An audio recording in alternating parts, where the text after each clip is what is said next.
விழுப்புரம் அருகே உள்ள பேரங்கியூர் பிடாகம் தென்பெண்ணையாற்றில் நடைபெறும் ஆற்று திருவிழா கோலாகலமாக நடைபெற்று வருகிறது. இது பற்றிய மேலும் விவரங்களை தருகிறார் நமது செய்தியாளர் சிவச்சந்திரன். இந்த திருவிழா தொடர்பான முழு விவரம்.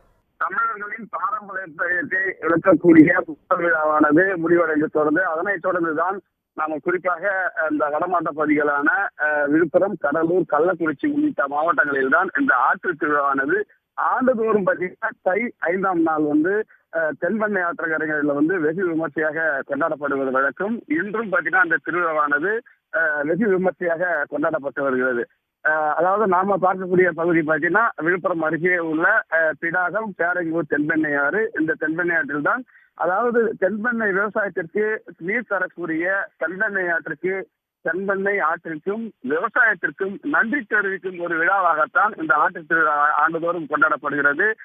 தற்போது இந்த சுற்றுப்பட்டுள்ள பல்வேறு கிராமங்களை சேர்ந்த கோவில்களிலிருந்து தெய்வங்கள் இந்த தென்பெண்ணை ஆற்று கரைக்கு எடுத்து இங்க தீர்த்தவாரி செய்து அதன் அபிஷேகம் செய்து அதை கிராமத்திற்கு எடுத்து இரவு வீதிகளா நடைபெறும். இதன் காரணமாக ஊர் மக்கள் அனைவரும் இந்த தென்பெண்ணை ஆற்றில் திறந்து இந்த விழாவை வெகு விமர்சையாக கொண்டாடி ஆடிப்பாடி மகிழ்ந்து வருகின்றனர். இதன் காரணமாக மக்கள் ஆயிரக்கணக்கானோர் கூடியிருப்பதனால இங்கு 1000க்கும் மேற்பட்ட இரு மாவட்ட போலீசாராக விழுப்புரம், கடலூர் மாவட்ட போலீசாரும் பாதுகாப்பு பணியில் ஈடுபட்டுள்ளனர் நம்மால் பார்க்க முடிகிறது.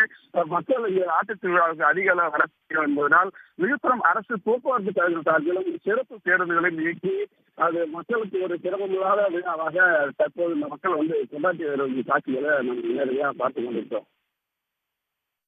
விரிவான தகவல்களுக்கு நன்றி சிவச்சந்திரன். உடனுக்குடன் செய்திகளை தெரிந்து கொள்ள சன் நியூஸ் பெல் ஐகானை கிளிக் பண்ணுங்க.